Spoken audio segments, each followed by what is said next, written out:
Kwa majina mimi naitwa Kim Kimzi. Jana hiyo upepo ilikuja, ilikuwa mingi sana. Mimi nilikuwa nimekaa tu kwa nyumba, nikasikia hua. Hapo panakuaga na mti hapa nyuma yangu. Mimi nasikia kwa. Mti kaaguka. Mimi kukaa kwa sababu nilikuwa bedroom, nilikuwa nimefungua dirisha. Kukaa kwenda kuangalia, nasikia kuangalia chini, nikaona kumbe ni weave.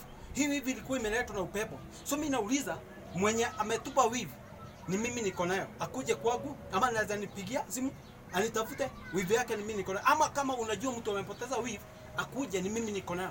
Alafu kukaa nikatoka hapa nje bio.